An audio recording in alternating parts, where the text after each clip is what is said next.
Hi గర్స్ urgent పన్నెండు బయటికి వెళ్ళబోతున్నా. But ఈ న్యూస్ చూడగానే క్రాస్ చెక్ చేశాక ఎంత కోపం వచ్చిందంటే ఫస్ట్ విజయ్ మీద వచ్చింది. కారణం కరూర్ అనేది ఏదైతే ఉందో అది ఈ తమిళనాడులో ఆల్మోస్ట్ మిడిల్లో ఉంటుంది. వెనకాల అటాచ్ చేస్తే చూడండి. అక్కడ ట్విస్ట్ చెప్పన మన తెలుగు వాళ్ళు కూడా ఎక్కువ ఉంటారు. అంటే మన పూర్వీకులు అన్నట్టు వాళ్ళకి మొత్తం తమిళం ఎప్పుడు మన వాళ్ళ పూర్వీకులు తెలుగు వాళ్ళు. ఆ సభకు వచ్చినటువంటి వారిలో అత్యధికులు 15 సంవత్సరాల నుంచి 30 సంవత్సరాల మధ్య వయసు ఉన్నారు.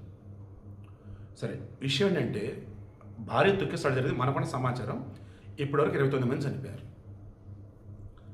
ఈ విజయ్ తప్పు ఏంటంటే అక్కడ వాడు కోపం ఆగట్లా, వాడు అనుకున్న టైంకి రాకుండా 5 గంటలు 6 గంటలు ఆలస్యంగా వచ్చాడు. అప్పుడు దాకా వెయిట్ చేశారు. వచ్చాడనగానే ఎగబడ్డారు. ఇదే ఈ రోజులలో అతిపెద్ద సమస్య. ఫస్ట్ థింగ్, గొర్రెల మందలాగా అలా గుంపులకి వెళ్ళొద్దని చెప్పేసి నేను చాలాసార్లు చెప్పాను. ఒకవేళ వెళ్ళాల్సి వచ్చినా కేర్ఫుల్గా అని చెప్తున్నా. సెల్ఫ్ డిసిప్లిన్ అనేది ఇంపార్టెంట్. అది ఆల్మోస్ట్ అంతా మర్చిపోయారు. బట్ అక్కడున్న వాళ్ళు ఏం చేయాలి? జాగ్రత్తగా రక్షణ చర్యలు చేపట్టాలి, ముందు పకడ్బందీ చర్యలు చేపట్టాలి. ఆ కరూర్ ప్రాంతం ఏదైతే ఉందో అక్కడ వచ్చేసి ఇతను సెలెక్ట్ చేసుకున్న ప్లేస్ ఏదైతే ఉందో ఎక్కువ స్పేస్ కాదు, అది తక్కువ స్పేస్. బట్ చెప్పాను కదా, సినిమా పిచ్చి చాలా ప్రమాదకరం. గతంలో చాలాసార్లు ఇదే చెప్పాను. ఈ ప్రపంచంలో ఎస్పెషల్లీ మన భారతదేశంలో అన్నిటికన్నా దారుణమైనటువంటి పిచ్చి ఏదైనా ఉందంటే అది సినిమా పిచ్చి. దాని తర్వాత రాజకీయ పిచ్చి. ఈ ఇద్దరు పిచ్చోళ్ళు మార్చిన ఎన్ని చెప్పినా నాకు అర్థం కాదు. వాళ్ళు పిచ్చి అంతే. అలా ఆడకు వచ్చారు. ఆ వచ్చినంతలో ఎగబడ్డారు. ఆ ఎగబడ్డం ఉంటే తొక్కిసలాట, ఊపిరాడ. కింద ఎవడన్నా పడ్డాడంటే వాడిని తీయాలి కదా. వాడి పడితే పడ్డాడులే, మనం వెళ్దాం ముందుకని చెప్పేసి వెళ్ళిపోవడం. ఇదేనండి అది పెద్ద సమస్య. మీ పిల్లలకు నేర్పండి, మీరు నేర్చుకోండి. ముందు మన ప్రాణం ముఖ్యం, ముందు మన ఫ్యామిలీ ముఖ్యం. ఫ్యామిలీని వదిలేసి అతను కూడా వస్తున్నాడని కానీ ఎగేసుకొని వెళ్ళిపోతే జాగ్రత్తగా ఉండరు కదా. జాగ్రత్త నువ్వు ఉండక అతను రావాల్సిన టైంకి రాక ఏంటి అసలు ఇది? వీడికి మెయిన్ ఇంటెన్షన్ అర్థమైందా? విజయ్ ఏదో అనాలని కాదు నా ఉద్దేశం. అటువంటి మెంటాలిటీ ఉన్నటువంటి ఎవరైనా సరే ఈ సమాజంలో ప్రమాదకరం. ఏంటి ఆ మెంటాలిటీ? 1, నువ్వు సమయానికి రావాలి. 2, సమయానికి వచ్చినా సమయానికి రాకపోయినా అక్కడ రక్షణ చర్యలు చేపట్టాలి, సెక్యూరిటీని టైట్ చేయాలి. అండ్ ఎంతమంది జనాలు వస్తాయంటే ముందుగా ఎస్టిమేషన్ చేసుకుని ఒకవేళ జనాలు ఎక్కువైనా సరే ఇబ్బంది లేకుండా చూసుకోవాలి. పవన్ కళ్యాణ్ కానీ, చంద్రబాబు కానీ, జగన్ కానీ, కేటీఆర్ కానీ, కేసీఆర్ కానీ, రేవంత్ కానీ, మన రాహుల్ గాంధీ కానీ, మోడీ కానీ ఎవరైనా ఇదే అంట.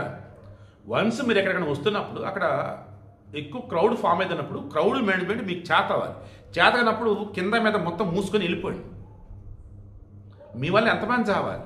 ఎందుకంటే గొర్రెలు, మా జనాలను వాడు ఎందుకు యూజ్ చేశానంటే అవతల ఉన్నవాడు వాడు క్షేమంగా ఉండటం కావాలి. యువతలో మన జనాలు ఎవరైతే ఉన్నారో వీళ్ళకి ఎన్ని చెప్పిన అర్థం కాదు, ఎగబడాల.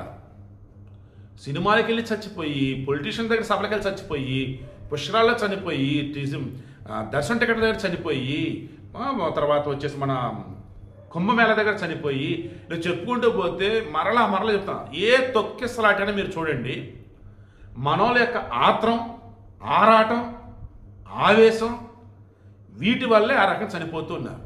మన పుస్తకాలలో సెల్ఫ్ డిసిప్లిన్ నేర్పనంత కాలం, మన పుస్తకాలలో బేసిక్ ఎథిక్స్ చెప్పనంత కాలం, మన పుస్తకాలలో ఏది ముఖ్యం కదా చెప్పనంత కాలం, మన పుస్తకాలలో ఇంట్లో అమ్మ నాన్న తర్వాత ఎవరైనా అని చెప్పేసి బోధించినంత కాలం ఇటువంటివి జరుగుతూనే ఉంటాయి.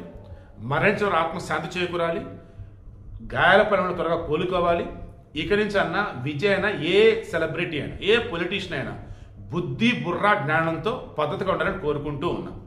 ఈ వీడియోకి మెయిన్ ఇంటెన్షన్ మరలా చెప్తున్నా, ఇక మీదట ఎక్కడ ఇటువంటి తొక్కిసలాట జరగొద్దని, ఏ ఒక్కల ప్రాణం కూడా పోవద్దని. ఒకప్పుడు స్మార్ట్ ఫోన్లు లేవు, ఒకప్పుడు లైవ్లు ఉండేవి కావు.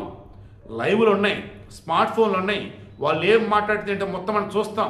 ఇంకా ఎందుకు ఎగబడతారు ఆ రకంగా? ఎక్కడెక్కడికో వెళ్ళి మారండి ఎక్కడైనా.